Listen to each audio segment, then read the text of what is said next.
Voilà, maintenant je vais résoudre le problème dans le cas où n égale 2. Donc, je vous rappelle que je me suis donné trois valeurs T0, T1, T2 distinctes. Et à partir de ces trois valeurs, je vais construire phi0, phi1, phi2, qui est la base de Lagrange des polynômes de degré 2, de P2, qui est associé au point T0, T1, T2. Donc, le premier polynôme, alors ces trois fonctions phi0, phi1, phi2 sont trois polynômes de degré 2 qui sont construits de la manière suivante. Donc le premier, donc voilà T, donc T0, T1 et T2. Je place ici 1. Donc le premier polynôme, phi0 est un polynôme de degré 2, tel que phi0 en T0 doit valoir 1, phi0 en T1 doit valoir 0, et phi0 en T2 doit également valoir 0. Donc voici le polynôme phi0 en question. Et on peut même expliciter le polynôme phi0, puisque le polynôme vaut 0 en T1 et T2. Il s'écrit sous la forme du produit T moins T1 fois T moins T2. Et maintenant, je souhaite que le polynôme vaille 1 en T0, et donc je divise par T0 moins T1 fois T0 moins T2. Donc voici le polynôme phi0. De même, je peux construire le polynôme phi1, le polynôme de degré 2, tel que phi1 en T0, cette fois-ci, vaut 0. Phi1 en T1, maintenant, doit valoir 1. Et phi1 en T2 doit valoir 0. Donc voici le polynôme en question. 0, 1, 0. Voici le polynôme phi1. Et bien évidemment, je peux expliciter le polynôme phi1. C'est t moins t0 fois t moins t2, de sorte que ce polynôme vaille 0 en T0 et en T2. Maintenant, je souhaite qu'il vaille 1 en T1, et donc je vais diviser par T1 moins T0 fois T1 moins T2.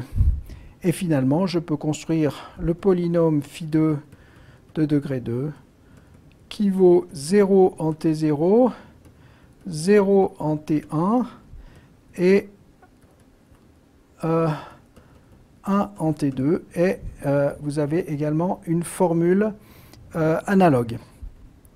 Alors maintenant, je prétends que les trois fonctions phi0, phi1, phi2 forment une base de l'ensemble des polynômes de degré inférieur ou égal à 2. En effet, ces fonctions, on a trois fonctions qui appartiennent à P2, qui sont des polynômes de degré 2. La dimension de l'espace des polynômes de degré 2 est 3. Pourquoi 3? Parce que si P est un polynôme de degré 2, eh bien, je vais l'écrire sous la forme A0 plus A1t plus A2t au carré. Et donc, 1t carré est la base canonique des polynômes de degré 2. Il y a 3 éléments dans cette base. Et donc, la dimension de P2, c'est 3. Donc la seule chose à vérifier pour que phi0, phi1, phi2 soit une base, c'est de vérifier que ces fonctions phi0, phi1, phi2 sont linéairement indépendantes. Donc je prends trois coefficients alpha 0, alpha 1, alpha 2. Je construis la combinaison linéaire alpha 0, phi 0 plus alpha 1, phi 1 plus alpha 2, phi 2 de t. Je suppose que ceci est 0, cette combinaison linéaire est 0 pour tout t, et je dois montrer que ceci implique que les trois coefficients de la combinaison linéaire, alpha 0, alpha 1 et alpha 2, sont nuls. Donc, alors, comment démontre-t-on ce résultat? Il suffit de prendre ici t égale t1 pour obtenir que alpha 0 est nul, ensuite t égale t égale t0 pour obtenir qu'alpha 0 est nul, t égale t1 pour obtenir que alpha 1 est nul, et t égale t2 pour obtenir que alpha 2 est nul. Donc ces trois fonctions sont linéairement indépendantes. Ceci veut dire que si p est un polynôme de degré 2, eh bien je peux écrire p de t comme une combinaison linéaire alpha 0 de ces trois fonctions phi 0, phi 1, phi 2. Donc alpha 0, phi 0 de t, plus alpha 1, phi 1 de t, plus alpha 2, phi 2 de t.